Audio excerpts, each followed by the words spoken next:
the rhythm, catching every beat. Together we embrace the futures at our feet. The futures at our feet.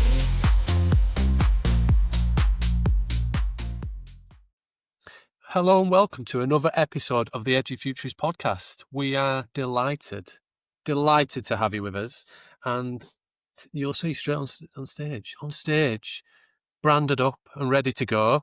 We have a guest that many people in the UK will know, even far further afield, somebody that we've wanted on the podcast for such a long period of time, a good friend of ours. We've shared a stage almost a year ago, and we know him pretty well now, I guess.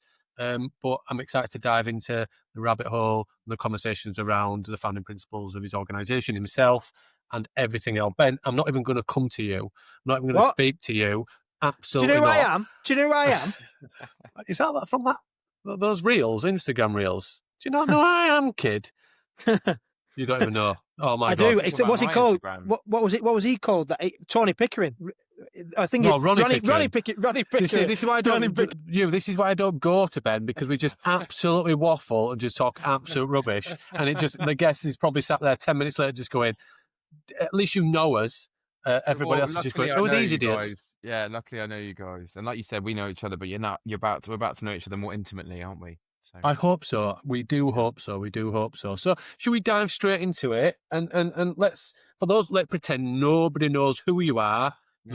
Let's start there in terms of your background and your own experience in education first, and then we'll step into your organisation and all of those bits first, if that's all right. And I'd love to just dig into like present tense with you guys, and a bit of future as well, because I'll quickly whiz through the background, because maybe people have heard it all before now, but I've got so many exciting things to talk to you guys about that's like happening right now, which I think you'll love. So yeah, absolutely. Background: my name's Hugh Viney. I'm the founder and CEO of Minerva Virtual Academy. We're a full-purpose secondary school that launched we launched for a 4-week trial in November 2020 to December 2020 with about 4 students. And come January 2021, we officially opened with 10 students at the school.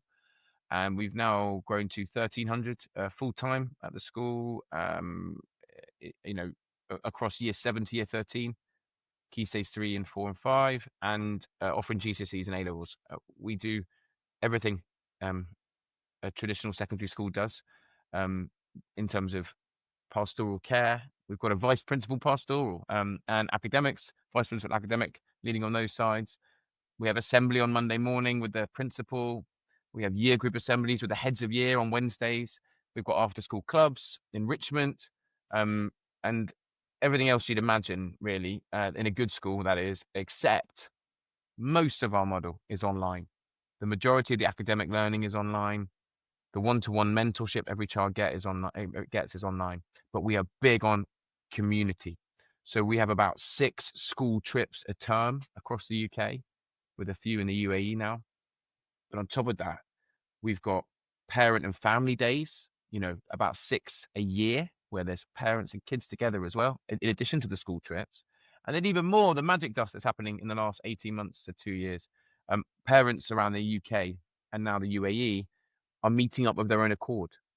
MVA, it's likely you'll know someone in Manchester or Liverpool that goes to MVA, and through an app called ClassList, our parents are meeting up and connecting of their own accord, having coffee mornings together, school trips, kids are studying together. So yeah, we are online, but you could argue we're hybrid. How could I say, when do we move from MVA to MBA? In terms MHA, of MHA. No, blended. Hybrid blended is a still thing, but I am a massive fan of blended learning. I have been for such a long period of time in my time at when I was in education, and to hear, obviously it started as a virtual academy. And it's become blended, whether that's directed blended into or hybrid, or whether that's actually organic through parenting and guardian and all those kind of things. It's lovely to hear. But I suppose before we talk about the present and the future, let's start with why did we? I know you've just said, but what was those for? What made you think, let's at least start a pilot? Was that from background? Was that from experience? From that conversation? What stimulated and lit the fire? Yeah, I mean, a lot of people ask me, so you must have a teacher background. Have you come from schools? And I say no. And maybe that's why it's worked so well. Obviously, majority of our employees are teachers. Our senior leaders are experienced senior leaders from schools. I just mean the concept of our school came from never being in a school myself. I thought, what school could do something differently for certain groups of kids, or more importantly, what type of school do these kids desperately need, right? And that is where MVA came from. The idea that school isn't school as we know it, traditional mainstream school does not suit. At best, it doesn't suit some kids. At worst, it makes some kids ill. It makes some kids sick. And we came from a direction of that. How can we create a school to support those kids that do not suit mainstream, or at worst, mainstream makes them sick? And how did I come from that? And that, this is relevant, is for 6 years, I've been running a tutoring business. So not school, but a tutoring. So a one-to-one tuition service where parents call us and say, hey, I need a tutor for maths, or hey, I need a tutor for English, GCSE, A level, whatever. But our growing service from 2015 to 2020, so pre-COVID, was homeschooling. Parents were coming to us every year more and more, not for tutoring, for homeschooling. And these are not philosophical home educators. Those are amazing community. There are people as well. We love them, but those are people that will always get a home ed. These are people that have chosen home education. I'm not talking about them in this instance. We help those guys nowadays as well, but no, I'm talking about forced homeschoolers, parents who would never have considered homeschooling because they thought mainstream was right for their child, and they've been forced into homeschooling because their child is A, neurodivergent and not suiting the mainstream or physical bricks and mortar school. B, they have SCMH or severe mental health needs, which means they are not working well in a mainstream school. C, they're an athlete or performer and school doesn't suit them. They need a flexible education to suit them. And 4, what we call lifestyle, which is, it's quite broad, but it's where there's no child need, it's more a family need. And mainstream education isn't suiting the family needs. They might need to travel for their work, or it might be related to certain commitments they need outside, and flexible schooling is much better for them. So we had seen a rise in demand for homeschooling from these 4 categories as a tutoring business. We'd seen it, and we were serving them really well. We got to know these guys so well. I understood the needs of these 4 main categories. And when COVID hit and everyone had a miserable time, understandably, a small but significant minority of families had a wonderful time, or at least some of the kids in the family did, because they were happy for the first time in years. These were students who had been miserable in school and suddenly were happy. Not because they were missing school, the opposite. They were engaging with school better than they ever had before. That could have been A, because of their neurodivergent needs, suddenly they could concentrate when they were learning online because they do not suit a busy classroom. Or for their mental health need, suddenly they were happier because they were at home, where school is a place that induces anxiety. Being at home meant they were happy. So when they went to school, because they were happy, when they went to school online, they learned more, they engaged more. And guess what? They made more friends as well. So that group, in COVID, parents were going, hang on a minute, my child's really happy. I didn't realize this existed. And they thought, I want to explore, when COVID is over, not sending them back to mainstream school. I want to explore homeschooling or online schooling. And these are the parents thinking that, because my child is suddenly happy. And in that summer of 2020, that's when I came up with the idea. From that background of a tutoring business that had seen a growing demand for forced homeschoolers for those four reasons, plus the COVID explosion where people were calling us saying, I want to homeschool. But the problem is, if you homeschool with tutors, it's really expensive. So essentially, I just said, what's an affordable homeschooling product that's really good and effective? Oh, that's an online school called MVA. And it sort of came from that, basically. And key to that being 100% key was, from day one, having a true sense of community. This wouldn't be distance learning. This would be, kids would socialize and interact, both in a classroom, but also in after school clubs, but also school trips. So that's where it came from. This like passion and desire, and and this passion and desire to serve the needs of students and families that don't suit mainstream. And look at the fact we've become the fastest growing school in the UK since then, points to something really obvious, right, guys? That I made this thing up. I just made up a school. I thought it sounded cool. I thought it would work. But the pickup has been so extraordinary that there's one main reason for that. There's obviously a need. There's clearly a need in the UK and around the world for a different type of school. And two, I hope it's because we're good. But firstly, it's because of that need, So that is the origin, really. And I think, like, what's really apparent here is that this is not like, oh, I've got a product that I want to sell. It it's come from, like you said, there's a problem that I want to find a technology solution, which is partly what this is. It's not only technology solution to solve that problem, right? So tied to that, as I'm hearing what you're saying there, is you've purposely addressed the biggest challenge that most people will have with traditional virtual or digital education, which is, well, what's going to happen to students' socialization skills, and how are we going to do that, because you built it with community at its heart there. And I think the reason why we're writing a book, and as a little bit of a spoiler for people who don't know, MVA are featured in the book. We're talking about that as a model, because we're saying that this is an option. I think what's really the message I get from what you're saying, and from others, is that you're not saying this is every kid. Some kids, they might absolutely thrive in a bricks and mortar school that's down the road from their house.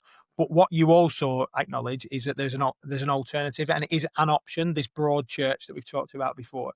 So you've talked there about neurodiverse learners. You've talked about school avoiders potentially, those who are elite athletes, or parents who have got different situations, which means that this virtual really works into their the way that their family setup is. So talk to us a little bit about the benefit, and I know you've got some things to talk about what's happening. What's the benefit then? So it is versus a traditional schooling for those types of learners. Yeah, sure. So put it this way, and I was trying to almost articulate what have we done here from a sort of education theory standpoint. I was thinking about it like, and if I was to write a book, what have we cracked here? What have we solved? Because I was doing this talk at Guess in Dubai, and I wanted to come with a bit more authority rather than just telling the story of what we've done. How have we done this, and what is it we've solved? And I can break it down into 4 things. So what I call the 4 happiness barriers. There are 4 things. I was doing 5 there. If anyone wants, I was doing 5. 4 happiness barriers. Right. 4 things that are preventing children from flourishing in school.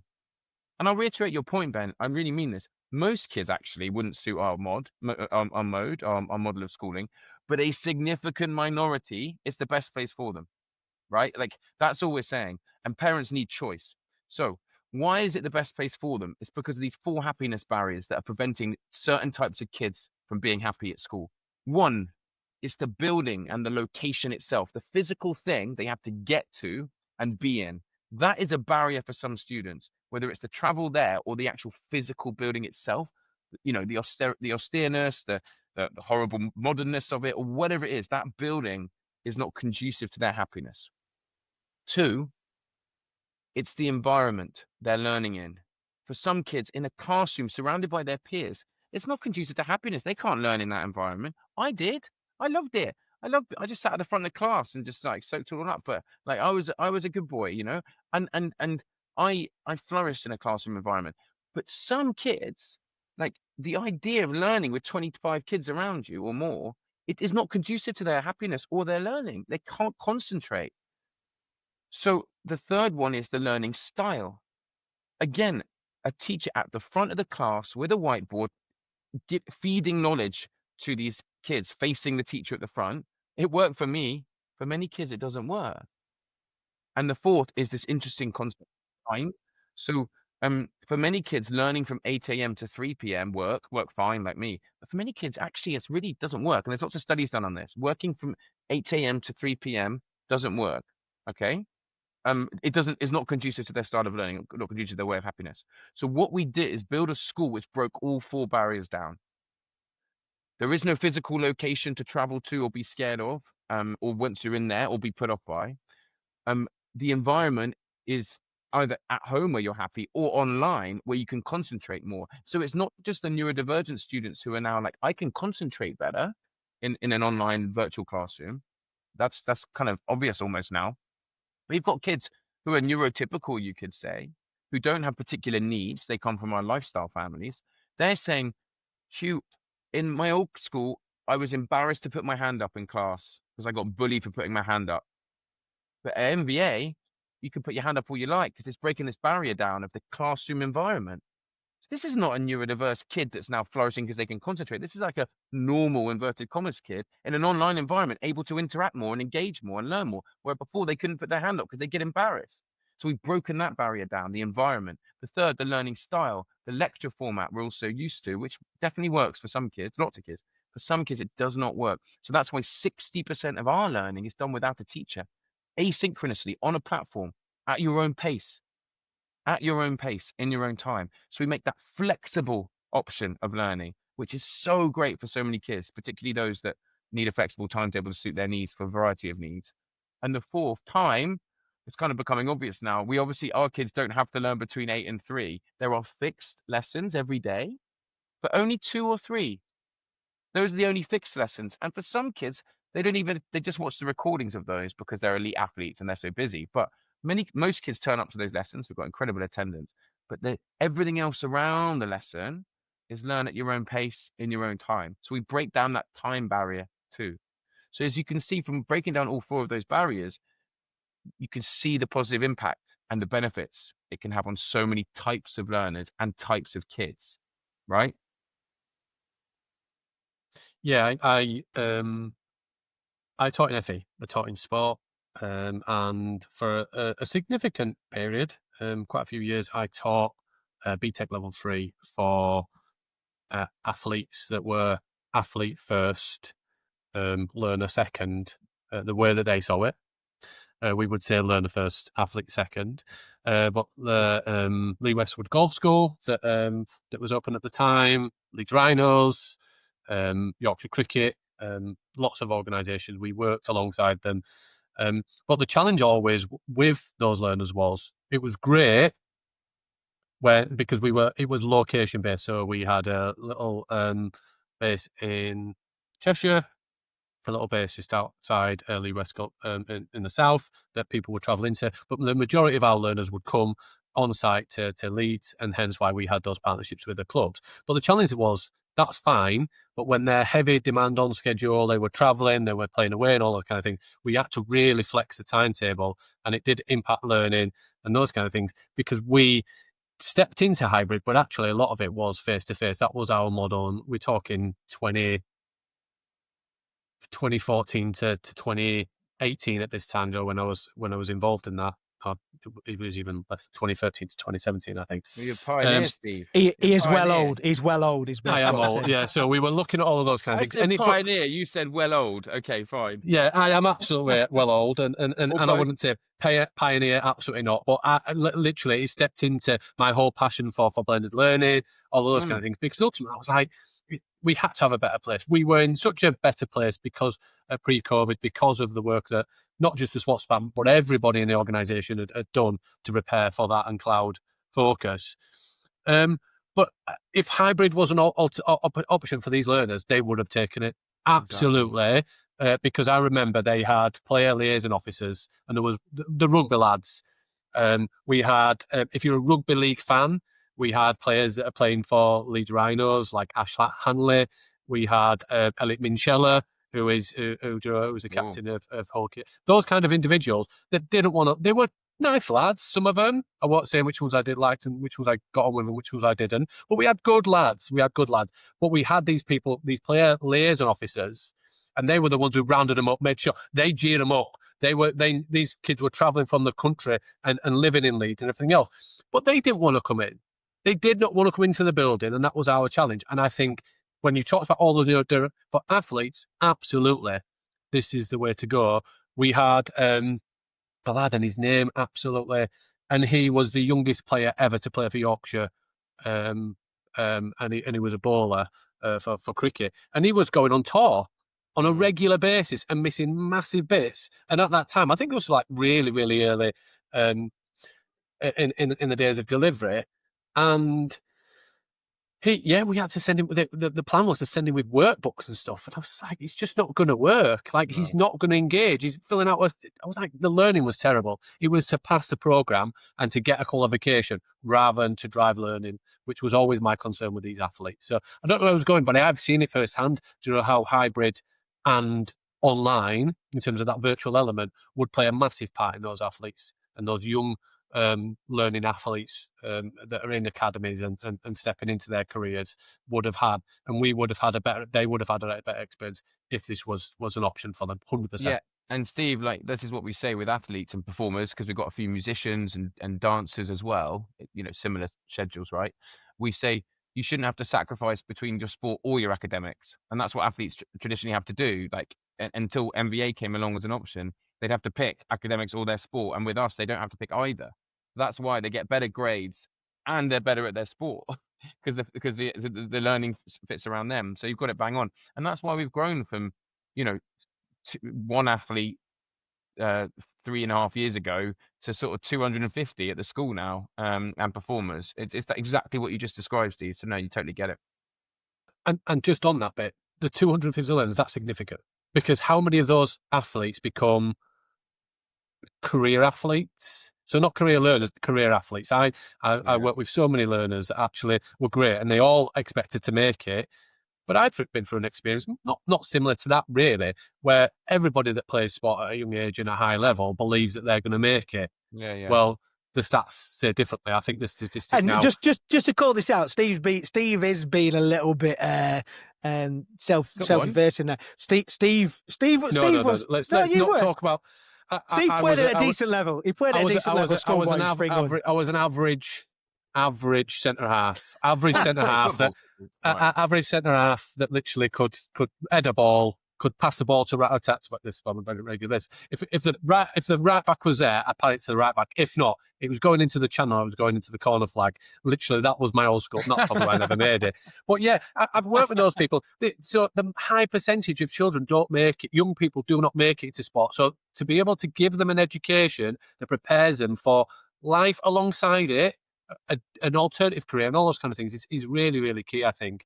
And I don't even know where I was going with that, but I just think it's absolutely vital. Learn, and because it's not there for, if they have to go into a building, any restriction in any way that because they think they're going to make it, any restriction would going into a building will restrict the number of athletes you can have. So I don't want to spend too much. Neurodiverse as well.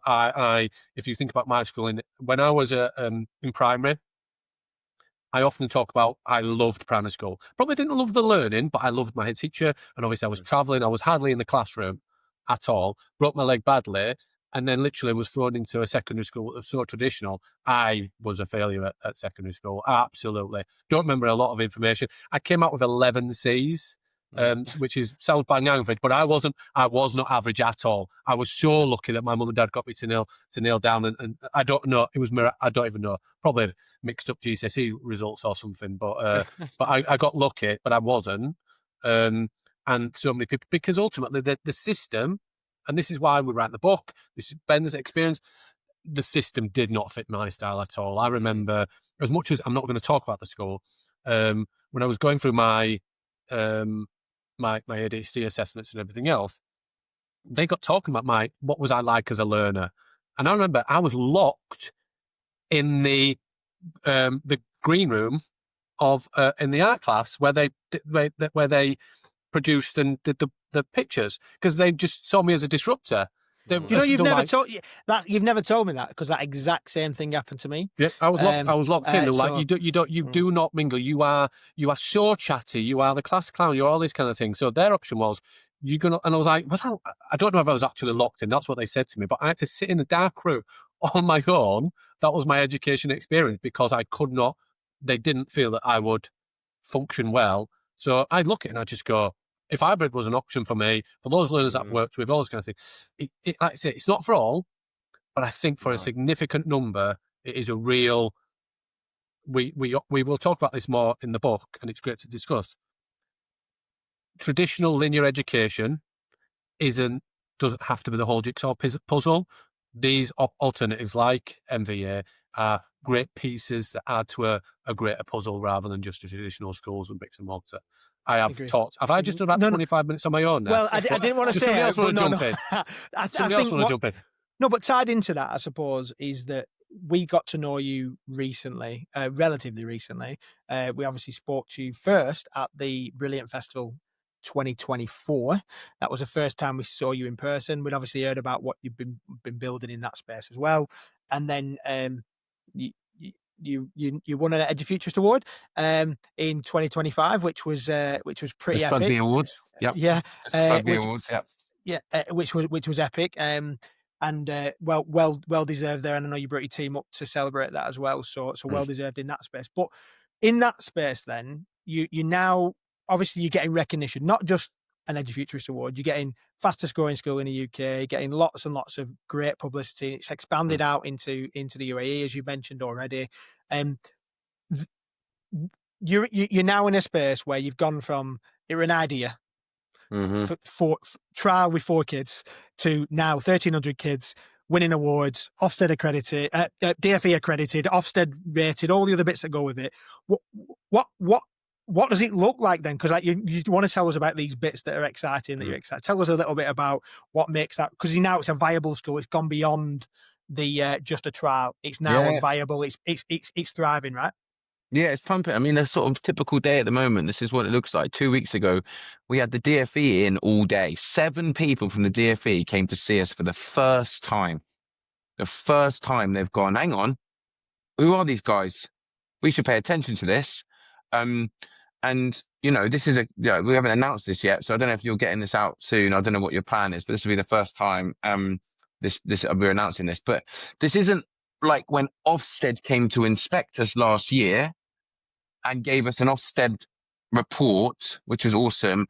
And then the DFE gave us an accreditation. It's not that. This is DFE coming all day to spend time with us. A few of them came in person to the office, because how do you visit a school that's in the cloud? Well, a bit of a typical thing. They came to the office, half of them, or a few of them, and then the rest were online. And we've got this big screen in the office and that on the wall. They were sort of beaming in. What did they do? So they came to see assemblies. They sat in on assemblies, which was awesome. They sat in on year 7 and 8 assembly. Then they sat in on the 6th form assembly, and they just saw what was like year 7 and 8. Like they were doing announcements, like, things to be aware of in the coming weeks, classic school stuff or Christmassy stuff, or, our talent show's coming. Don't forget, it's like MVA's Got Talent next week. And this is like the head of year 7 and 8 running this session with like dozens and dozens of all these kids there.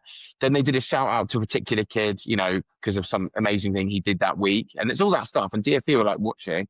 Then they dive into the 6th form assembly, and it's the head of 6th form talking about, don't forget, guys, your careers evening's coming up, and don't forget that, you've got to submit your UCAS applications, and also shout out for the week, sort of MVA vibes where they sort of praise a student. And it was a bunch of 6th form kids just tuned in, having a normal assembly. So firstly, the DFE a bit like, whoa. Then they spent the day, they sat in on lessons, they sat in on clubs, and then the beautiful magic happened. They did a panel with our students, which was our ambassadors, a bit like, I wouldn't say prefects because they're multi-year, but like, kids that have volunteered to be ambassadors across the year, and they all represent the different types of kids in our student body: neurodivergent, mental health, athlete performer, or lifestyle. And the panel was just incredible. The DFE were grilling them on things like everything you'd expect, and the answers were amazing. But mostly they were saying what we all know is, before MVA, I was broken. Before MVA, mainstream school had nearly destroyed me. Now I am happy. Now I am whole. Now I'm back on my feet. And okay, that was trickling in. But what about socializing? Absolute classic question. Ben, you brought it up earlier. Totally cool, totally normal. And this is the answer with the socializing thing. 60% of our students come to us like having missed school for a year. Okay. And they're not socializing anyway. Their priority is not socializing. Their priority is attending in lesson because they haven't attended school. Okay. And there's 1.3 million kids currently persistently absent from school in the UK. So, like, don't get me wrong, socializing is the most important thing probably of school. It probably is, actually. Making friends, I would argue, is the most important thing. But these kids, they're coming from here where they're not attending. So their priority is attendance first. Secondly, we're incredibly social and welcoming as a school because of the nature of our students. Every new student feels seen and heard because they've got kids in their year in their class being, I know you, I've been your story. And that creates this amazing atmosphere for kids to make friends online. Okay, so let me get to the next point, but online, in their clubs, in their social rooms. Now, that's all well and good, but what about physical? Which is so important. But I'm just letting you know the priorities of these kids. Well, firstly, for physical, so many of our kids, they come to us and they're like the athletes, they got their friends at their clubs. They've got their friends at their training pitch. Okay, well, that's only like 15 to 20% of our students. Okay. But the other kids, they've kept their friends from their old school. They're just seeing them in the evening, in the weekends. So not that worried about losing friends. Some of them, would rather stay friends with their old friends and use MVA just for learning. But then it gets, okay, but Hugh, what about the kids that really do need friends and structures and physical interaction? Okay, well, here we go. We do the school trips. Look, last week, we had like 200 kids in London ice skating at Somerset House. Early in the term, we had something in Bath, then something in Birmingham. We've done trips in Manchester. We do 6 a term. We had kids. This is the best thing that's happened recently, guys. Our first ever residential, 30 year 11s did 2 nights stay over.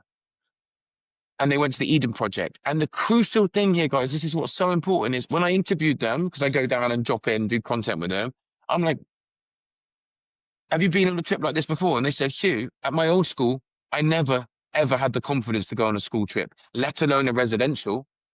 But now I'm at MVA, where my confidence has been restored. I'm doing more school trips. I'm going on a residential. You've got parents crying, saying, my kid has not been able to get out of the house for 2 years, and now they're going on a residential trip to the Eden Project. So the whole point is they're making more friends with us at MVA than they ever were before at their previous school. And imagine not just me saying that, imagine kids saying that to the DFE on this panel on the screen. Like, imagine kids saying that, not me. And then imagine what happened next. The parent panel. Oh my God. This parent panel just crying and laying into the DFE, telling that story, telling everything I just said, but it's not Hugh, who's obviously going to talk good about his school because, I'm the founder. It's the parents saying to the DFE, your system, it's not these 7 people from the DFE's fault. It's not. But like they were trying to get across, the system has not served us as a family. The current system has not served us. And our kid is happy as they've ever been. They're learning more than ever been, and they're making more friends than they ever have. So don't ask us about social, is what they were saying to DFE. Don't ask us about social. So yeah. This episode of Edufuturist is powered by Integrated Systems Europe, the must-attend event for educators, technologists, and institutional leaders seeking to shape the future of learning. From the 3rd to the 6th of February 2026, ISE returns to Barcelona, uniting the brightest minds and the boldest ideas in the edtech industry. Join us and push back beyond the possibilities that are transforming the classroom of tomorrow. Don't just keep up with the industry, get ahead of it. Check out the video that's coming next to find out more and join us for ISE 2026. We'll be there in Barcelona, and use our special code Edufuturists for free registration at iseeurope.org. The world of education is changing, and education technology is helping to change it. Different teaching styles, more flexible delivery, and a wider range of resources. All of these mean EdTech is playing a greater role than ever. And that applies to learning taking place in the classroom, the lecture hall, the corporate training center, or delivered online. Integrated Systems Europe is the world-renowned annual tech show for the systems integration and audio-visual industry. At ISE 2026, you will find all the leading EdTech brands in our Education Technology Zone in Halls 1 and 2, in our Connected Classroom Showcase, and across the show floor. Solutions on display include wireless presentation systems, interactive displays, short-throw projectors, collaboration tables, VR and AR systems, lecture capture, and integrated lecterns. In fact, ISE 2026 has everything you need to create learning experiences that are engaging, involving, and inclusive. See what you can learn. Come to ISE 2026 and explore the future of EdTech.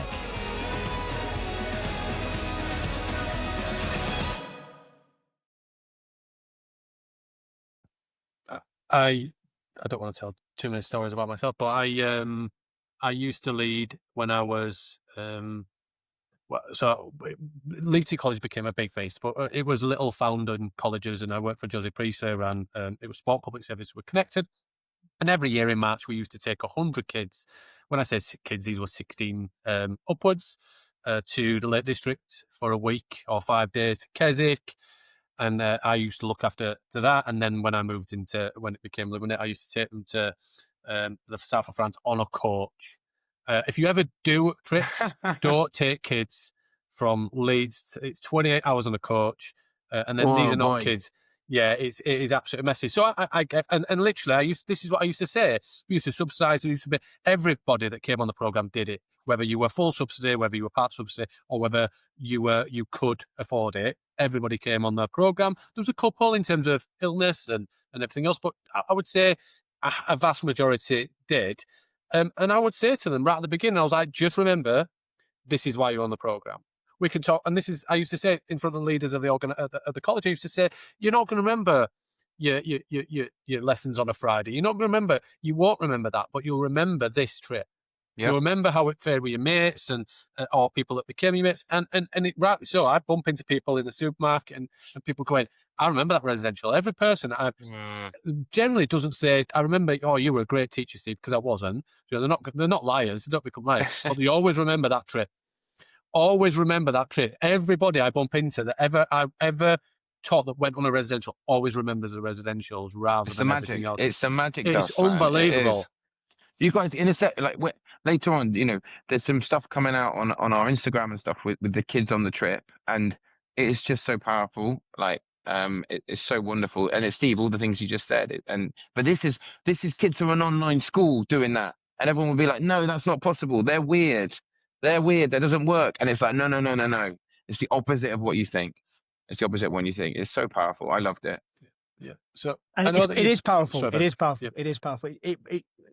It's not just it's not a theory either. So we're not just talking about an online school. It's a theoretical thing. It's a real thing that's happening. And I've said it a couple of times, but I think that really matters. And you're not standing still.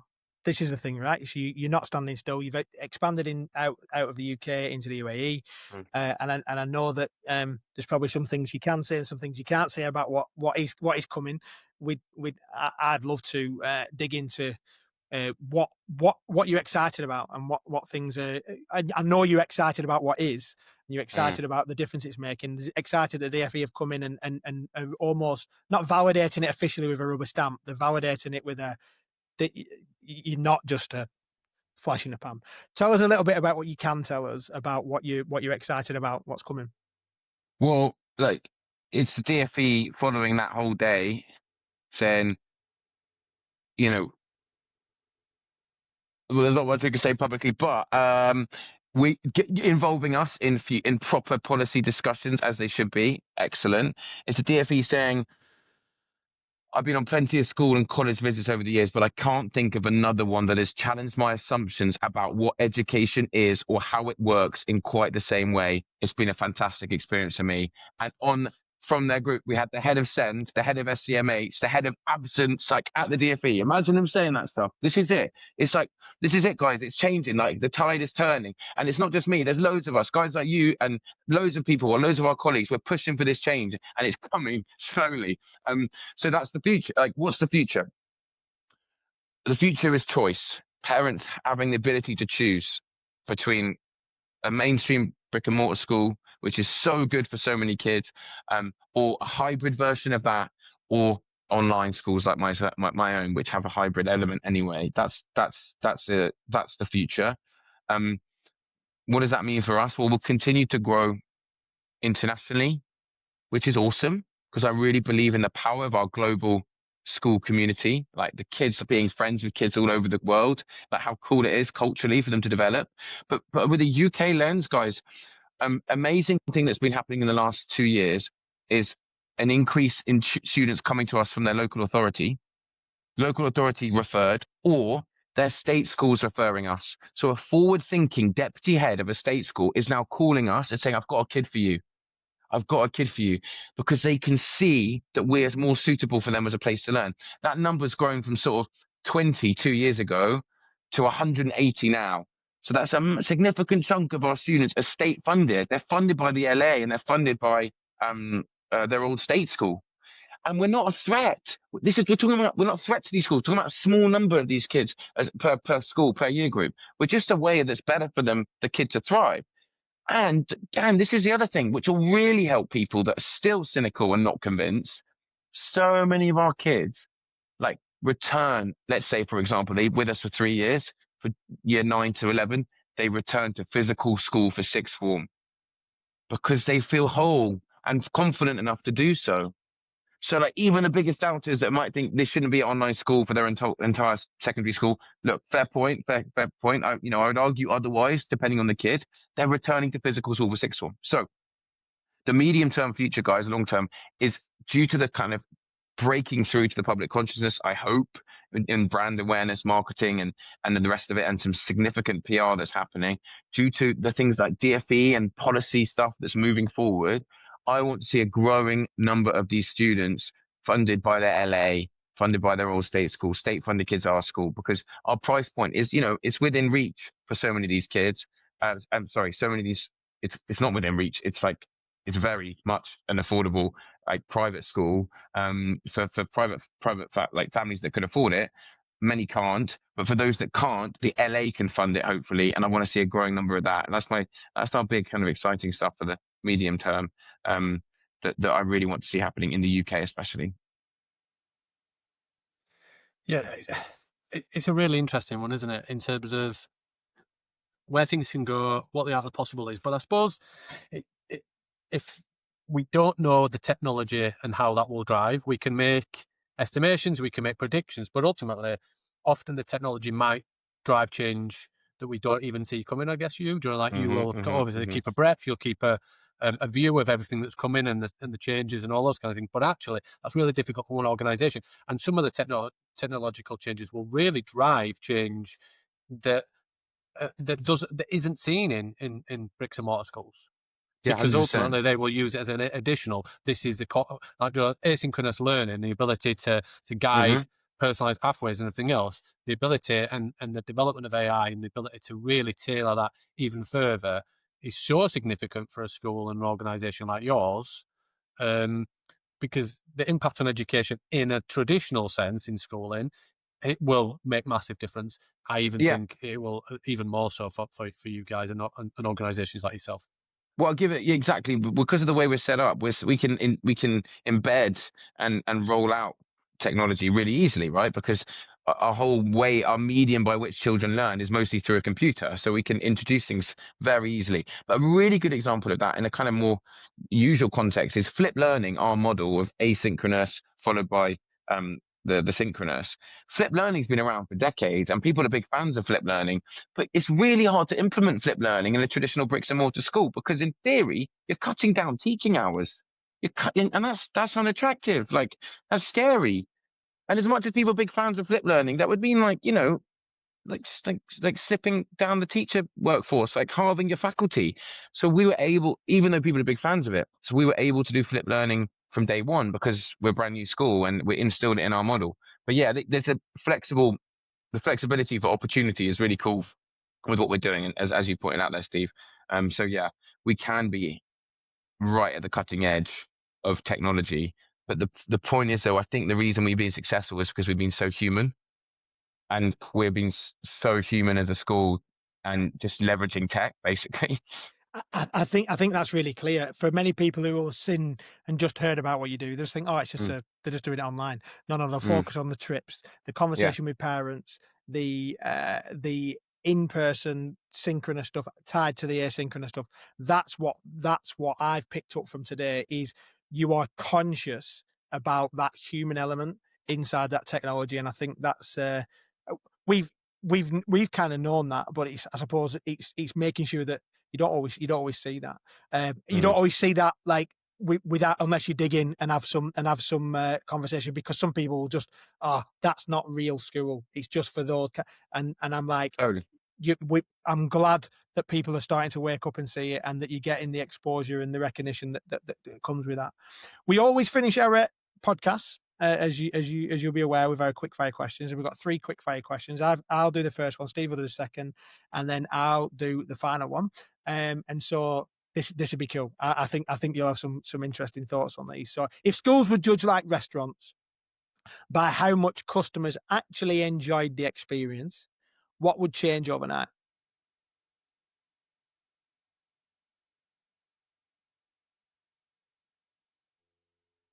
Well, I think we should be able to review teachers and, well, general experience, right? So we should be able to track in a lesson, not just like the academic attainment of those students, but like their engagement with the class or the amount they put their hand up, the amount they talk. And so I think then you can get a metric which basically judges, let's call it engagement, like we have ours, which is how much kids are typing in the chat, how much they're using their microphone, how much their cameras are on, which really measures a student's engagement, but also measures a teacher's way of engaging their class versus the results and academic results of their students. So I guess what I'm trying to show is with technology, you can measure way more outcomes than just GCSEs and A-level results. You can measure engagement and as a consequence, happiness. But yeah, no, I think that would be, things would be judged way more in that sense rather than in a linear, results-based problem we have mostly at the moment. What is the most dangerous myth that educators tell themselves to avoid real change? Oh, it's tough because, people they're worried, rightly worried about their jobs and stuff, right? But it's the a physical school is the best place for that child. Hey, what if they're unhappy? No. Physical school's the best place for them. Okay, what if they're ill? What if physical school makes them ill? No. Physical school is the best place for that child. And we're clearly proving that is not the case. Love that. And so, if a 10-year-old asked you why they have to go to school, what would you actually say? To be happy. Okay. What a good way to wrap. From a virtual academy, a 10-year-old, and the purpose of going to any school, whether it's an academy, virtual, hybrid, online, face-to-face, is to be happy, not just to passing of a grade and an outcome. So, no, what a wonderful way to finish. It's been an absolute pleasure, mate.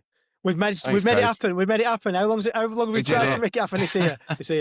Thank you, Absolutely. guys. Loved it. Love what you do. Thanks for your Appreciate time, it, mate. mate. Cheers.